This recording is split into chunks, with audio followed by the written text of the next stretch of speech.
One bucket list expert. Bucket List Life's mission is to help you get off the treadmill, stop Groundhog Days, hack your habits, and live a regret-free life. Because we know life's way too short not to live your bucket list life. So please welcome your host, Trav Bell, the Bucket List Guy.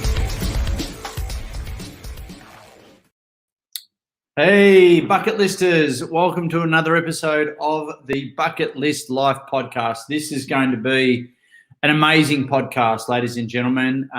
Look, if you're watching it live, whether it be on Facebook or YouTube or LinkedIn or one of these other platforms, feel free to comment, get involved, get engaged, and send us questions, send us your thumbs up, send us any feedback. That'd be awesome to know that you're out there. We've already got a love heart from someone. There we go.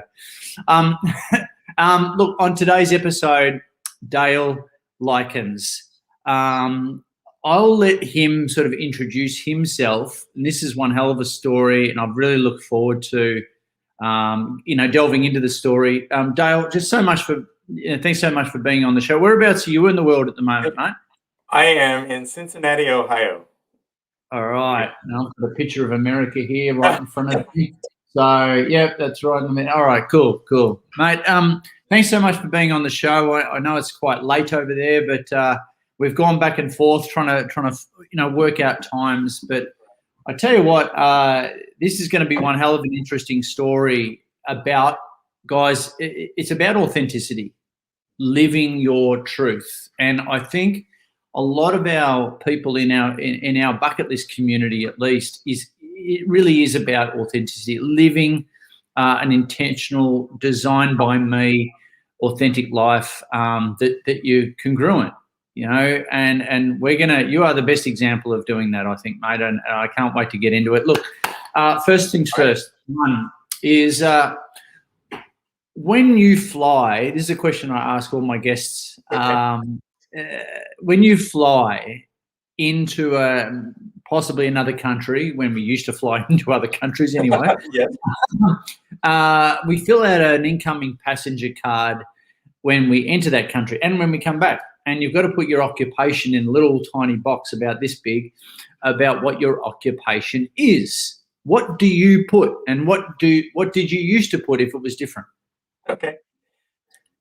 Trav, I put pastor. I use that word. I would still use that. I would put that before, and that's what I would put now. I guess I haven't flown since I've made that big change. So, but I still am a pastor. But I do several other things now. So awesome. So you've been a pastor for how long? So I was ordained in the United Methodist Church in 1989. So about 32 years. Wow. Yeah. Wow. I don't know what's when you get ordained, what's the process around that? Okay. So in that particular church, there's seminary. So there's a master's degree at a seminary. That's a 3-year degree was for me. And then a couple years of supervision, right. While you're pastoring, and then ordination. Groups of other colleagues interview you, put you through some questions. You have written work to submit, and you get to pass the test. Then there's a big celebration. Bishop lays hands on your head in our situation, and you're off and going. So, there you go. How long does that process take? So I would say it's about 5 years, maybe 6. Wow. So it can be longer. It depends on people's life circumstances. Is that the same in all the big sort of church chains? Probably very similar in like what we'd call the mainline churches. Yeah. Mainline churches. Is that Methodist, Presbyterians, Lutherans. But very, very similar. Yeah. Okay, cool. So you grew up, a very religious ecosystem? No, I did not grow up in a religious home at all, actually, until maybe around high school. we never went to church or did any of those kind of religious things. Really? So there was that change. At some point, my parents had split up. They got back together. They started attending a local congregation, and that's I was about, oh gosh, probably 14 years old at that time. Right. Okay. And so I should get rid of the idea that it took some sort of breakthrough moment before you discovered the church. Yeah, that's true. There wasn't. Is that true as well? None of that. It just was, and I just felt that call, that I wanted to, I have a degree in social work, actually, from a university, and I was at an interview for a social work position at a group home for troubled teens, and the person asked me the uninspired question, what do you see yourself doing in 5 years? And out of my mouth came, using my gifts and talents somehow in the church.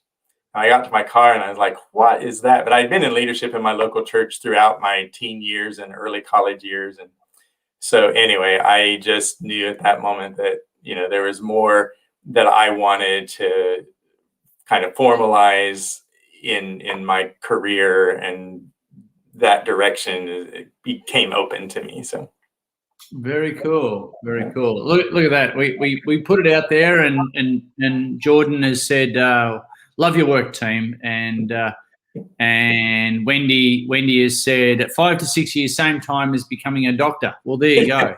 That's pretty serious. Hey, thanks a lot, Jordan and Wendy. Awesome. G'day, Wendy. She's a good mate of mine. Up there on LinkedIn and Facebook. So, Dale, this is so viewers, listeners. This is all going somewhere. All right, this big story here. All right, so there's lots of pastors. There's lots of churches. Yeah, right. I mean, they're kind of like a dime a dozen. But there's very few that leave and then go and create their own church. So why and when did you leave the church after 30 years? Yeah, dude. 30 years. It was 30 years in the United Methodist Church, and I left in 2019 when for two reasons. The one was institutional. I realized, just a simple way I can put it, is that for the last maybe 10 years up to that point, I had these interactions with the system, I'll call it, that govern the church and supervise pastors, where I began to realize that this system was not interested in being in relationship with me. Wow. So conversations were had, about me that were not with me, and they're just,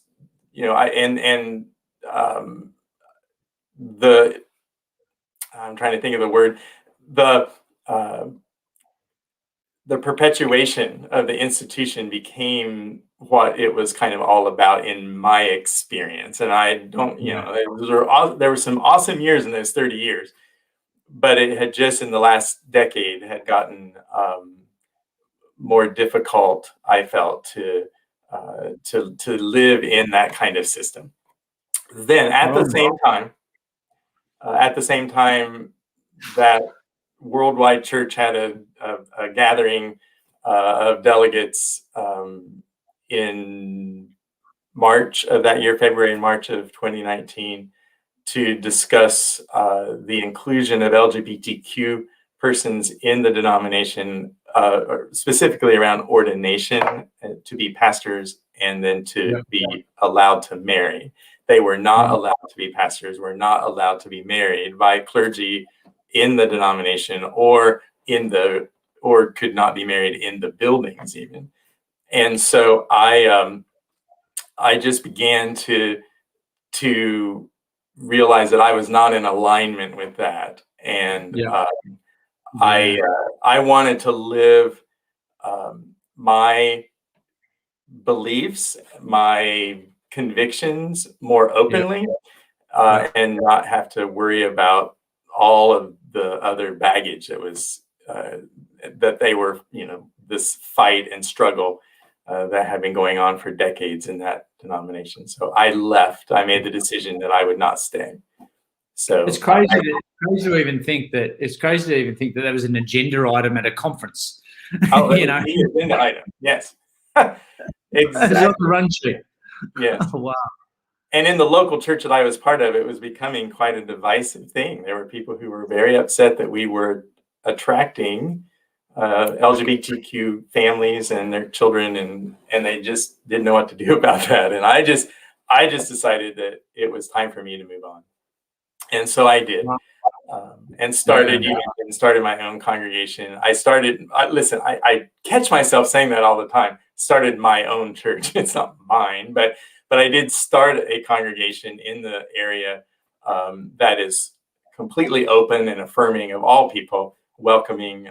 And that has been such a more powerful than I realized, to create this safe space for people to explore faith, if they are people of faith who are LGBTQ, who have ended up in, like myself, in those later years, teen years, growing up in a very conservative evangelical church. They were in this different system and had run up against rejection, and have come to tell me their stories and then connect with us. And anyway, it has just been an awesome experience, I will say. Tell me, like how is, what do you call the big churches? Like the big religions. You got the Methodist. What have you got? The Presbyterians. Yeah, those are called denominations. Denominations. But yes. You can tell I'm really in the know here. All right. So those denominations, tell me about the last, let's say, 10 years of how they're going globally. Okay. So have they strengthened? Have they weakened? Have they morphed to be more accepting, or have they just like shut the doors? No. Most mainline denominations, like the Episcopal Church or the Anglican Church, it would be like in the UK and other parts of the Commonwealth probably, but then the Anglican Episcopal Church, well, I shouldn't say the Anglican Church. I take that back. Yeah. They're still struggling with that. But the Episcopal Church, Presbyterians, Lutherans and the United Church of Christ is another one that has, they've made that journey to be open and affirming. The United Methodist Church, one of the last to have this struggle. And I don't think they're not going to survive as they are out of that struggle. Yeah. And as a pastor, are you instructed, I guess, within those denominations, especially yours, to push an agenda, or to instruct through the filter of an agenda that is passed down and is very, very rigid? And I guess, that incongruency would weigh heavily on you, yeah? Yes, it does. There are other pastors, United Methodist pastors, colleagues of mine, still friends of mine, who were more open about their openness to all people, and to gay Christians and gay folks, period. And their churches were as well. Some, bucked the system, kicked against it, and had that courage to do so. So there is, there is clearly division around that concern for LGBTQ folks in that denomination. So I just didn't want to stay in the fray anymore, or fight. I don't know how to say it. I don't want to say I didn't want to fight the fight. That's not true. I'd be glad to fight a very important fight. Yeah. But sometimes I felt like the fight became the thing. Yeah. And I was ready to just get on with helping hurting people. Yeah, so for sure. That's just my perspective. So now you, we're talking about other people, but we're really, this was a personal mission as well, because how does you coming out coincide with you creating your own church? Yeah. Was one before the other before the other? How did that all work out? Right. So at age 55 in 2018, I came out myself as gay, married to my wife for 35 years at the time. 2 grandkids, 2 kids, 2 grandkids. And so to answer to talk about your question, that came first. And then February 2019 happened a few months later.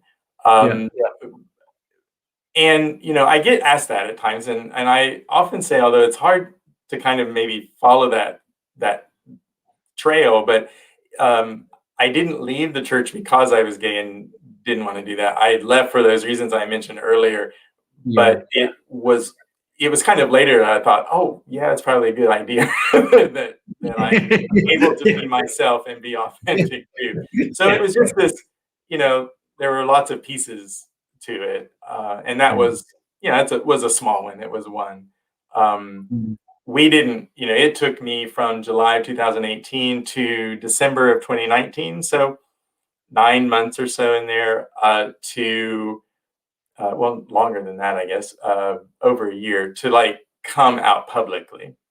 Wow. So we kept that pretty close for a year. So just my wife and I started counseling together. We had decided, I'm kind of getting into more other parts of the story, but decided we'd stay together. And to try it. What's that? Still together? Yes, we are. Yeah. Wow. It's been almost 3 years now. And as far as after I came out. So then, we told family, we started to tell family and close friends. And then in December of 2019, I told my new congregation one Sunday and then made it Facebook official that afternoon. It's not really. It's not really what you're reading on Facebook. That's right. So and that was actually an awesome day. I mean, I had so much affirmation, even on Facebook. I was ready to unfriend some people that day, but it never happened. I mean, I'm not saying there weren't people that were shaking their heads, but they didn't say anything, so that's fine. So it has been, a very positive experience.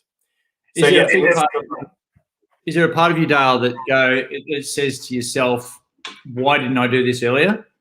I should have done this earlier, or was it was it a perfect sort of time? Yeah, I think it was a good time. I mean, it's in other gay men, because I interact with them more than other folks in the LGBTQ community regarding this issue is what I mean about coming out in some private Facebook groups where men talk about that, gay men. But there is clearly a theme of this happening to men who are in conservative, religious, Christian upbringing, because nothing around you supported the idea that you could be gay, if you even knew what that was, and then, or had ways to name it. And so you tend to just suppress that, deny who you are, be in disbelief about that could not be the possibility. And I did the very same thing. So you get married. And then, I think it depends, I think, often on how the age you are when you do come out.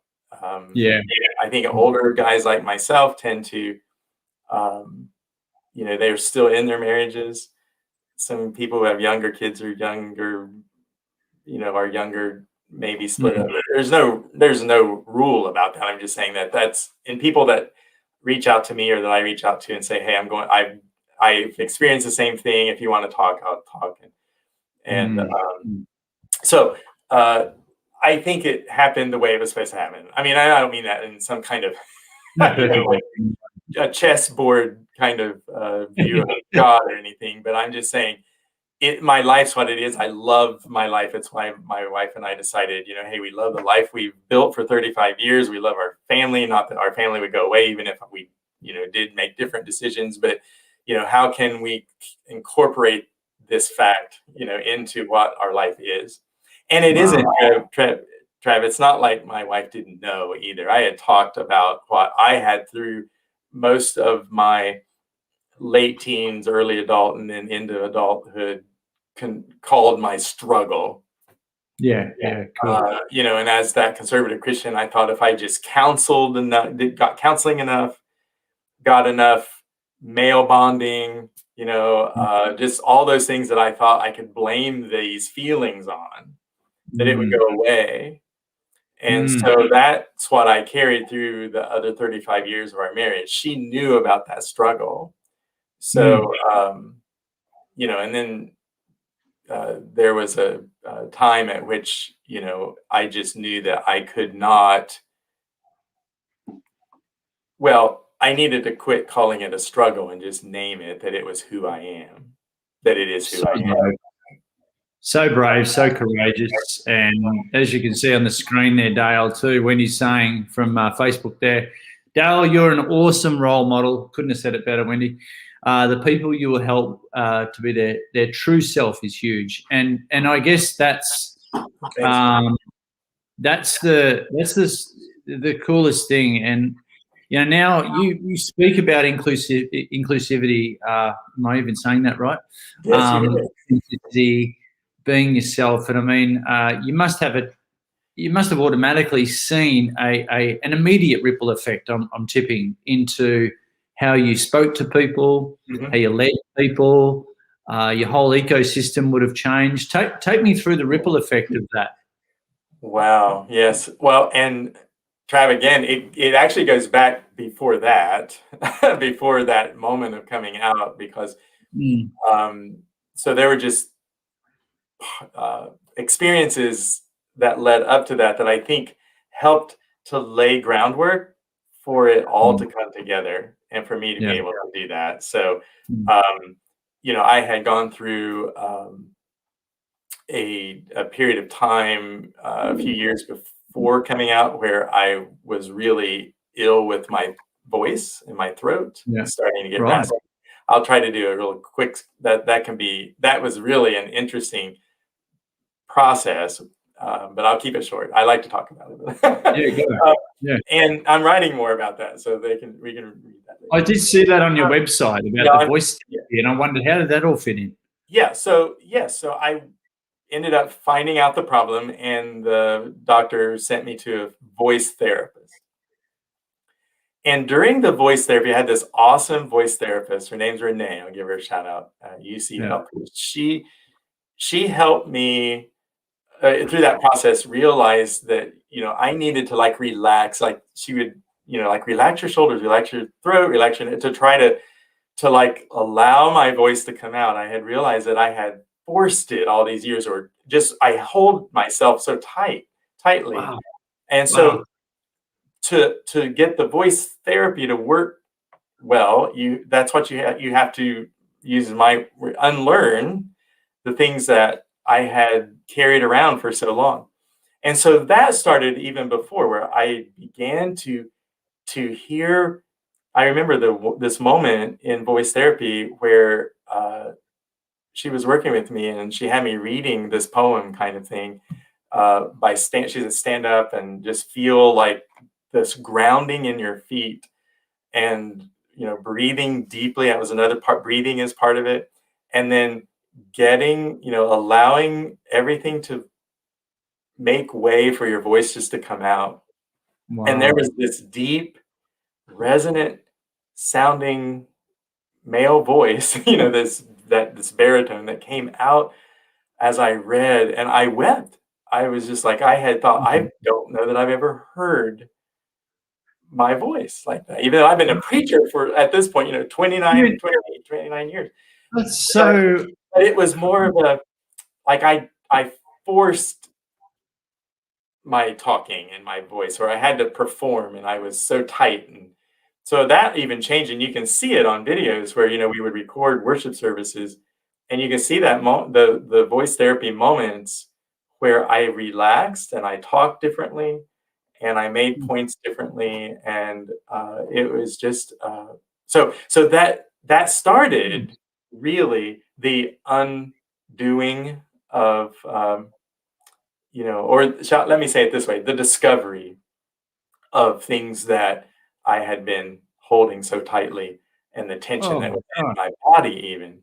So that is crazy, dude. That is crazy. Talk about the emotional manifesting into the physical, and it's just what a perfect example. We hear of of emotions being stored in muscles, and those being released, whether it be at different ceremonies or through to the point of ayahuasca. Like all sorts of. But I've never heard anything like that, man. Thank you for that. That's really cool. And being speakers, we know when we're presenting and when we're being ourselves. When we're absolutely, there is a difference. Yeah, when we're performing, and it's normally when we're tired, when we run down, and we've got to put on the act. Yeah. And your act was 30 years. 30 years. Dude. And by the end of it all, I was pastoring churches that were pretty large in size, and I was doing that 3 times in a row on a Sunday, and plus, and anyway, it was exhausting. I realized how exhausting that was. So that was part of what laid the groundwork for understanding more about myself, and then being able to have that revelation that this struggle over the years, with same-sex attraction or however you want to talk about that, but was not something that I could get rid of, that it was that I was gay.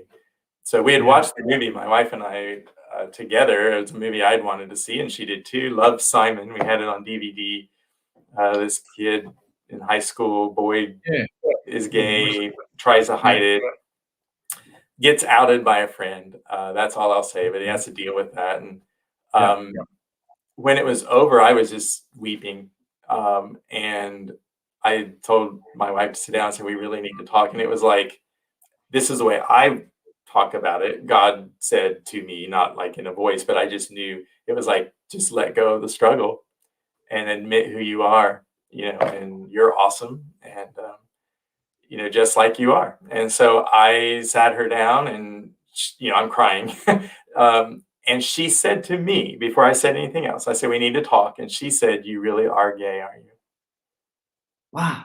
So that started that conversation. So anyway, so we then found out that there are many other people in mixed orientation marriages. It's a thing which we didn't know about, but then we started researching it, and there are groups and other places for people to get support to do that, to try to make that work, and some are more successful than others. And we're doing very.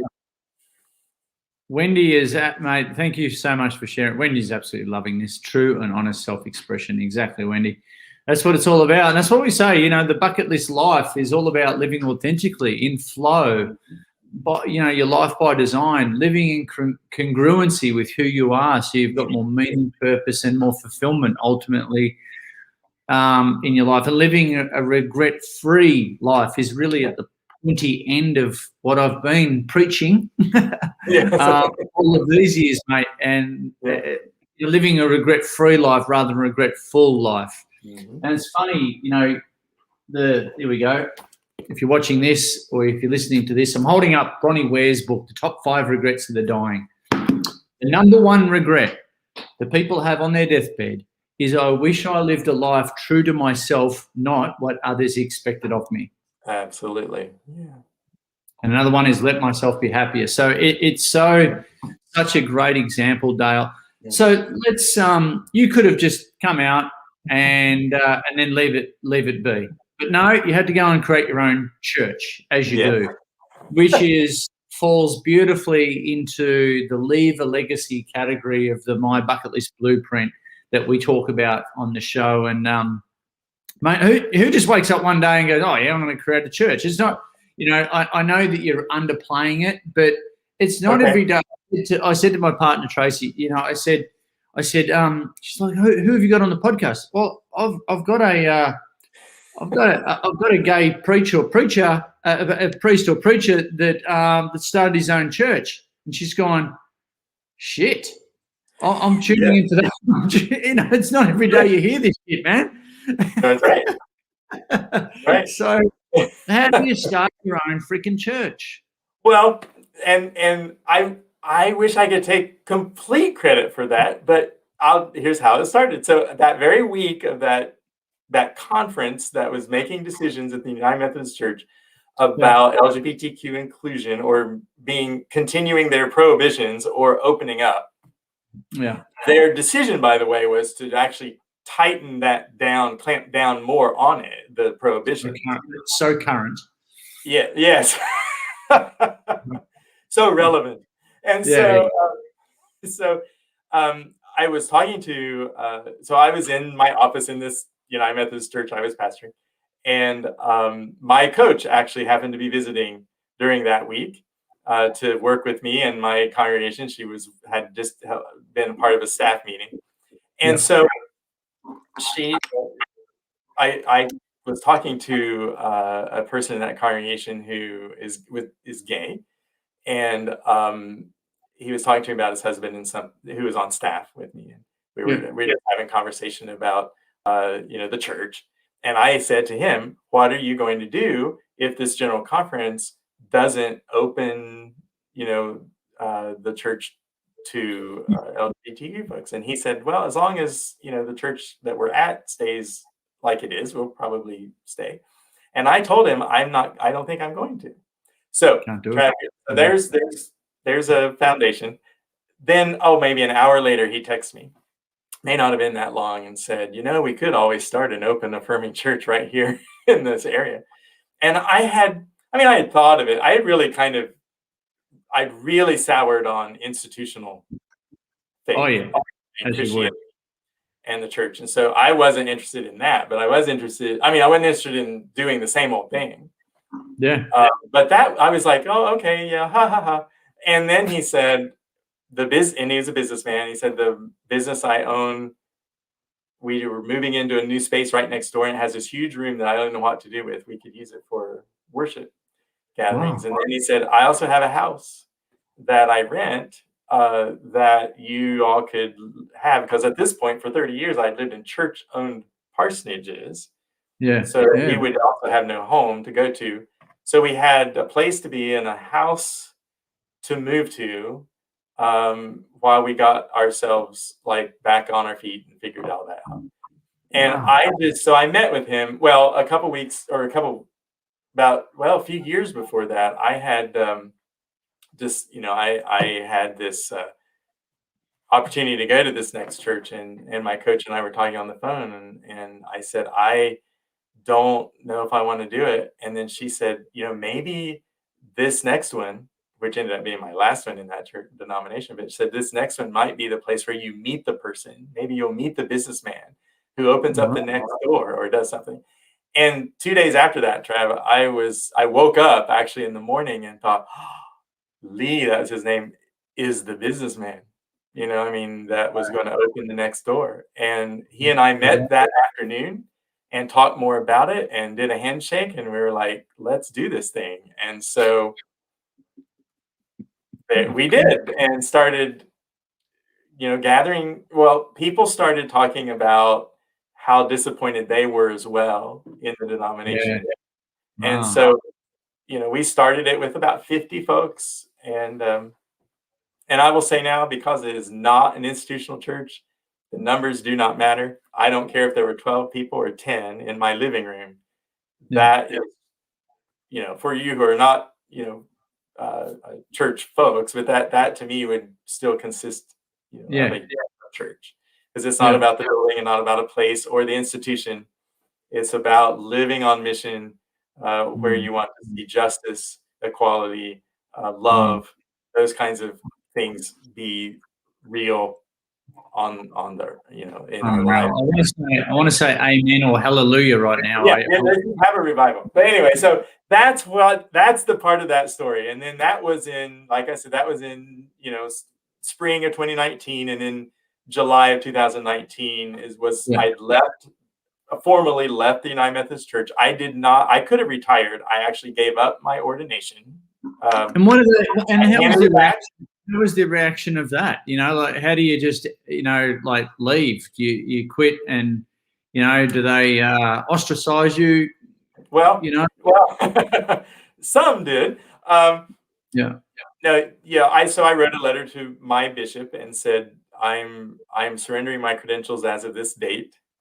And they actually asked for them back.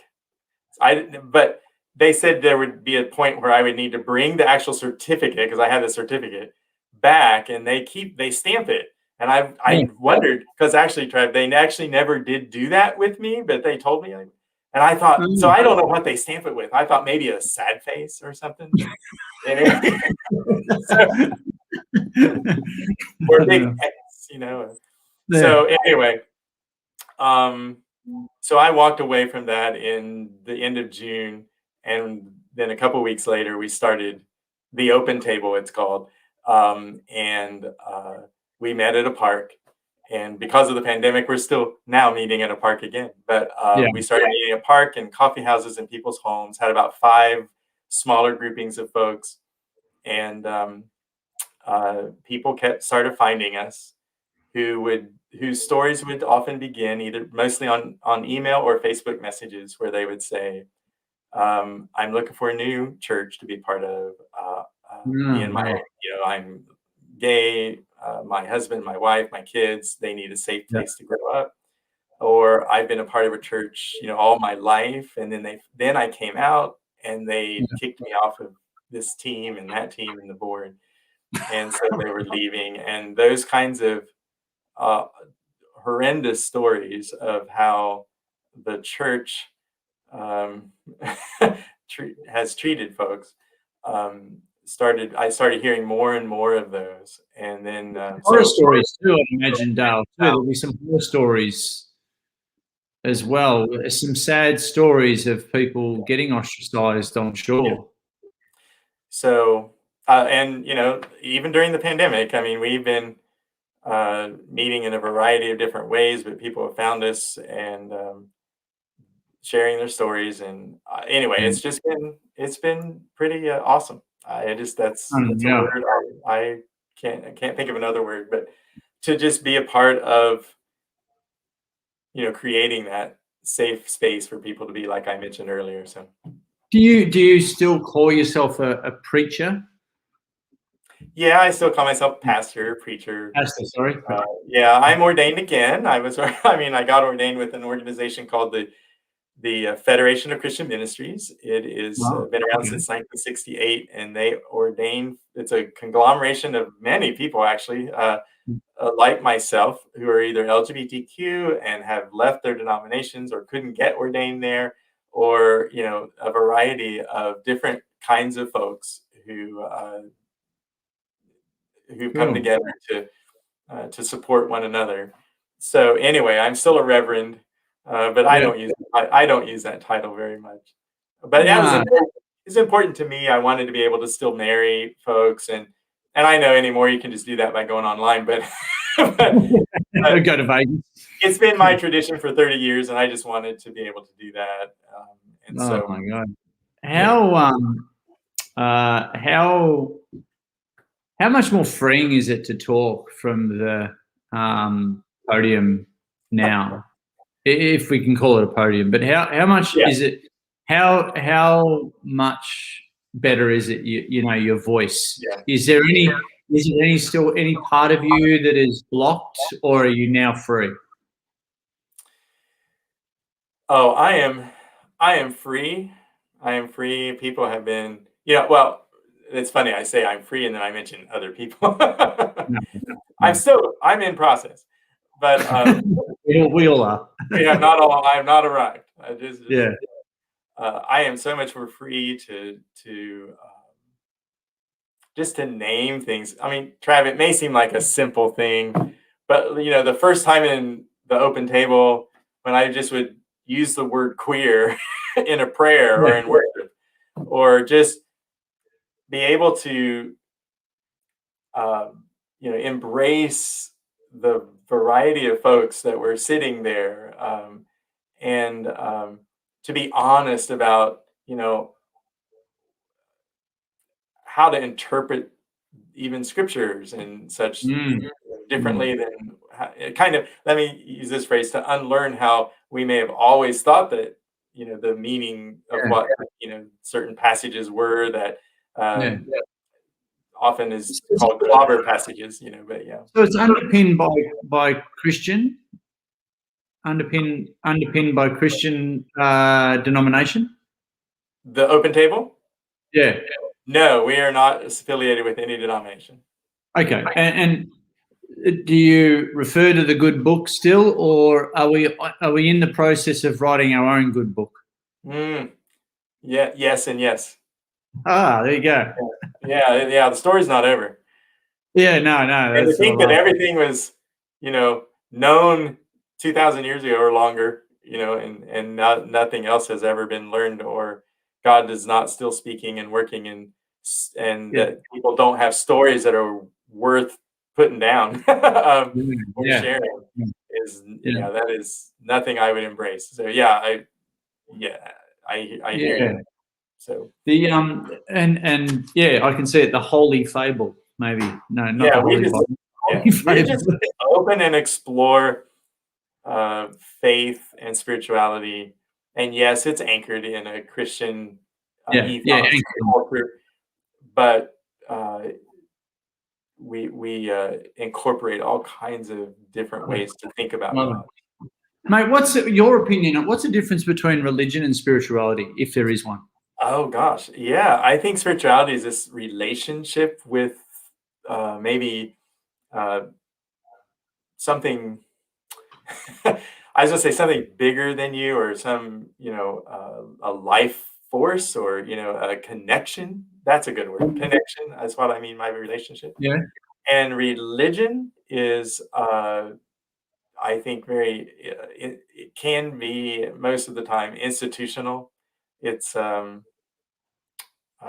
it's about following what's necessary to feed the institution itself sometimes.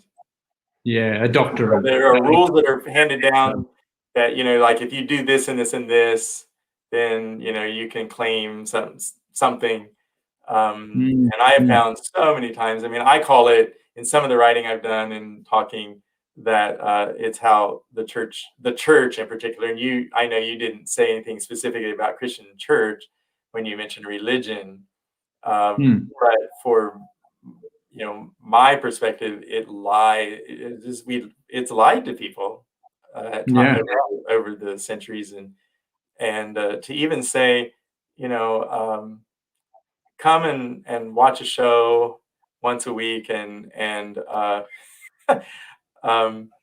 give a little money, and you're a Christian disciple, and it's like, but do you really know what Jesus taught?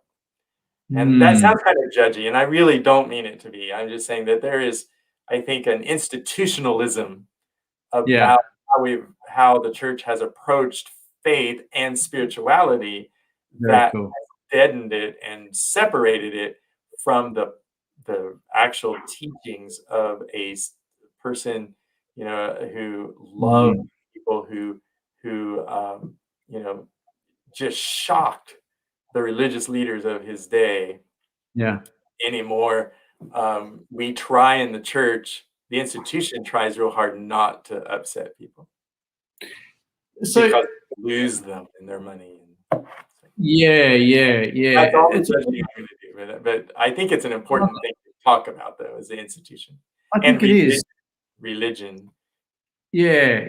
So I think we humans, I mean, we need some systems and some patterns in our lives. I think we all make them, whether we're given them, but there's a difference between them being authentic to our own selves and imposed, Yeah, 100%. It's always baffled me why we go to some of the best real estate in the world and jump in a building every Sunday and do a book report.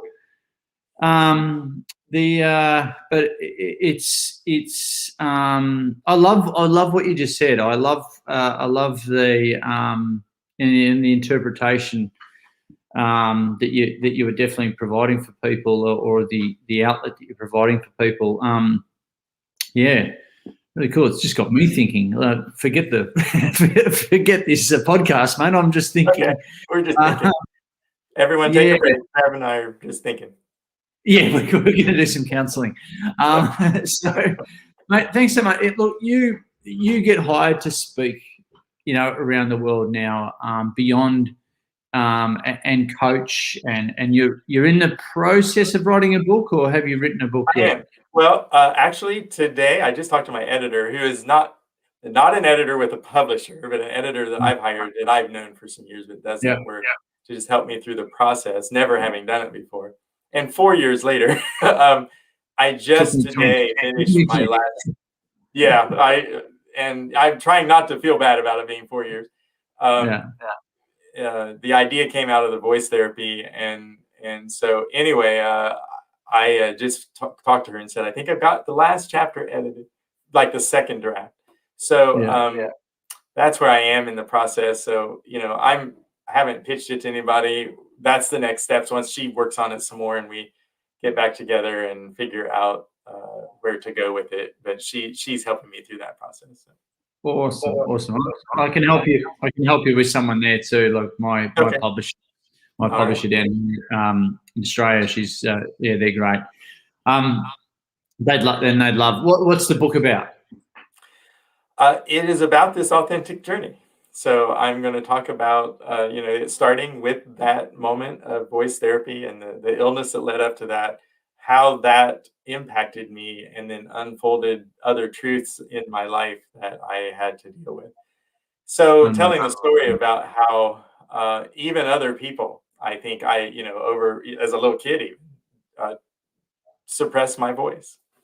And then how I ended up allowing people to do that later in life. Yeah, so cool. Yeah. So the real driver for you now into the future is about being, and forgive me for, correct me if I'm wrong, but it is about authenticity. That's where you find flow. You can talk about that all day, every day. And how is that beyond the church that you created, beyond what you're doing on a day-to-day? How is that being mapped out into other, workplaces? Places that hire you to speak, other conferences, and these sorts of things now too. That authenticity message. Well, so Trav, I think. I just got that part of my work, shall we say, vocation, up and going during the pandemic. So it was just last September. So I'm going to be completely authentic and say I haven't yet had a speaking engagement. So I put my website out there and say, and I have lots of contacts with throughout my life that I do believe they're going to come once those open up, and we're getting ready in just about 3 weeks for that to be more open here in our state. So I can't really speak to that yet. No, I tell you what. Yeah, anyone who's listening and watching this right now, I think Dale, you show the best. I think one of the best examples that I've heard, anyway, in my years of helping thought leaders such as yourselves be authentic in themselves and get their expertness out in the world. I don't think there's anyone with a better example, man. And that's one hell of a story. So many different learnings in so many different areas, and I think it's really applicable in this trust economy that we find ourselves in these days. Where we're looking for authenticity and we're prepared to pay for it. We look for more conscious businesses now that don't hide anything. And I guess that's what's happening with the churches. Right now there's been so much cloak and dagger that now, because of the internet, everything's out there and you can't hide anymore. Yes, right. That's true. So those that seemingly just be congruent and be authentic and put themselves out there even more, and haters are going to hate. Who cares? Yeah, that's right. But that's probably more of a projection of their stuff. At the end of the day, I think people, who are watching and listening to this need to understand. I think your example would map beautifully into, different businesses and different groups that are out there right now. I think it'd match. I think it'd marry up and map over really nicely, man. So that's my intention, and I think so too. And on my website, I've got a place that you can see some of the topics that I have already thought about that might be. But I would work with folks about that. Look forward to that being a part of what I end up. I think it's fantastic. And look, there's your website up there. So guys, check that out, DaleLykins.com. Mate, I ask a question of everyone, and in closing, this has been an absolutely fascinating conversation. And I ask everyone at the end of every podcast, and you've already been in this position, so it's kind of weird. Imagine a big stadium full of people. And you got a big stage at the front and a big booming microphone. What would you like to say to the world or that stadium? And who do you choose to be in the audience?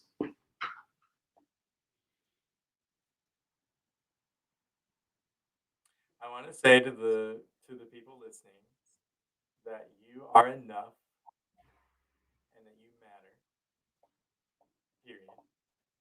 And in the audience, I would have people who have been disenfranchised, feel on the outside looking in. I'm going to go back to, again, my context and say maybe they felt rejected by church even. They are wondering, if there is a God, does that God love me? Because there are times, especially in the LGBTQ folks experience, that we turn that homophobia in on ourselves and we don't even love ourselves. So that's what I want to really help people understand, and not just folks who are LGBTQ. I think that many people just go through life doing what they've been told to do or what they think they have to do. See people thrive and knowing their own core. Wow. Absolutely love that, mate. I couldn't have said it better myself. That's really a lot of wisdom in that, and very, very thought-provoking. Look, Dale, how aside from the website, and there it is again, guys, how can people connect with you on the socials? I'm on Facebook, and actually all of that's on the website too. But it's just Dale Lykins on Facebook and Twitter. I'm trying to remember what my I think we tap out at about 3 social medias, and then you just don't feel you don't remember. I'm on LinkedIn too. Those are the 3, and Instagram. But Instagram, I will be honest, I do very little on that. But Facebook, Twitter, LinkedIn, all of that's on my website too. You can just click and go there. But. Awesome, guys. Links to the church is on the website. So. And the church is called the Open Table. Mm-hmm. Yeah. Is it theopentable.org or dot? Yes, it's actually the website for it. Again, there's a tab to the website on my website, but it is the opentablechurch.org. We had to add church in here to get the URL. And the word "the" is very important. lest you end up getting a reservation for dinner, because open table will get you a seat at a restaurant, but the open table church is different. Well, we're at your table right now, mate, and we're definitely learning some things here. And Dale, thanks so much for being on the podcast today, buddy. I've learned so much, and I know the listeners and watchers would have too. So thanks so much, buddy. You are welcome. I appreciate the opportunity. Thanks so much for listening to the Bucket List Life podcast with the world's #1 bucket list expert, Trav Bell. For more great content, go to www.thebucket